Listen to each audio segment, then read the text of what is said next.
الحمدللہ یہاں منگل کے روز ایسے ہی ہمارے اکابرین تشریف لائیں گے۔ اس وقت پورے عالم اسلام کا مذہبی ادارہ پوری ایشیا کی جو عظیم دینی درسگاہ ہے وہ ہم سب کے لیے دارالعلوم دیوبند ہے۔ پورے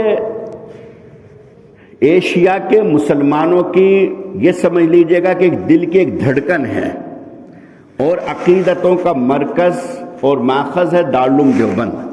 دارالعلوم دیوبند سے ایک عام مسلمانوں کو بھی بڑی عقیدت ہے، ایک عام مسلمان کو بہت زیادہ اس کے ساتھ تعلق ہے، محبت ہے۔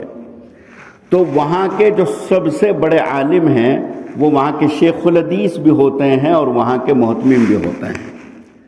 ایک تو یہ کہ ایشیا کے عظیم دینی درسگاہ ہم سب کا مادہ علمی دارالعلوم دیوبند، وہاں کے سب سے بڑے ذمہ دار اور وہاں کے شیخ الحدیث جو بخاری شریف پڑھاتے ہیں، ہمارے مرشد حضرت مفتی ابوالقاسم صاحب دامت برکاتہم العالیہ انشاءاللہ منگل کے روز تشریف لائیں گے۔ حالانکہ حضرت کا آنے جانے کا سلسلہ منقطع ہو گیا، حضرت اکثر اب تشریف نہیں لے جاتے۔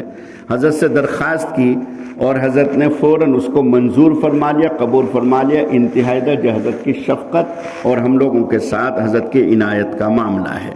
حضرت نے اس کو قبول فرمایا اور منگل کے روز انشاءاللہ 8:30 بجے پہلی نشست شروع ہو جائے گی اور حضرت والا تشریف لے آئیں گے اور بخاری شریف کا آخری سبق بھی ہوگا۔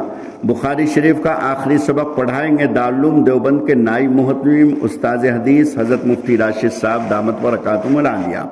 حضرت مفتی راشد صاحب اعظمی تشریف لائیں گے، وہ بخاری شریف کا آخری سبق پڑھائیں گے اور اس کے بعد حضرت محتمم صاحب مفتی ابوالقاسم صاحب دامت برکاتہم العالیہ اللہ ان کے سائے کو دراز فرمائے صحت و خیر کے ساتھ میں حضرت تشریف لے آئیں گے اور پہلی نشست کا مطلب ہے کہ ظہر سے پہلے جو پروگرام ہوگا اس کی دعا انشاءاللہ حضرت والا کرائیں گے اور اس کے بعد ظہر کی نماز کے فوراً بعد کھانا ہوگا اور کھانے کے فوراً بعد پھر نظام شروع ہو جائے گا۔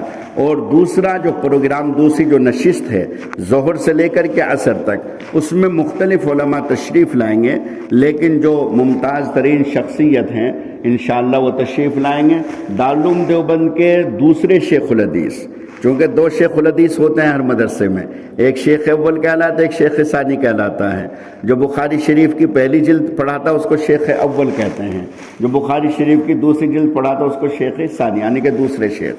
تو پہلے شیخ تو ہمارے حضرت محتمم صاحب ہیں اور دوسرے شیخ ہیں حضرت علامہ قمر صاحب، مولانا قمر الدین صاحب گورکھپوری دامت برکاتہم العالیہ۔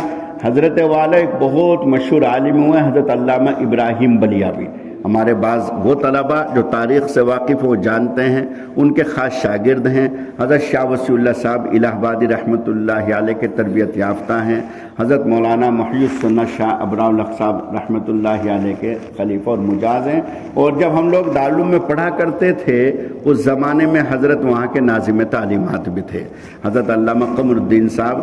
تو انشاءاللہ دوسری جو نشست ہوگی ظہر کے بعد سے لے کر کے عصر تک، اس کی جو دعا ہے وہ انشاءاللہ حضرت علامہ قمر الدین صاحب دامت برکاتہم کرائیں گے اور باقی ان کے ساتھ دیگر علماء کرام خانقاہ تھانہ بون سے حضرت تھانوی کے جو خانقاہ ہیں وہاں کے ذمہ دار ہیں حضرت مولانا نجم صاحب وہ تشریف لائیں گے اور اسی طریقے سے دارالعلوم وقت دیوبند سے انشاءاللہ حضرت مفتی احسان صاحب وہاں کے استاذ حدیث ہیں، مفتی ہیں، وہ تشریف لائیں گے اور دیگر اس طریقے سے علماء کرام کی انشاءاللہ تشریف آوری ہوگی۔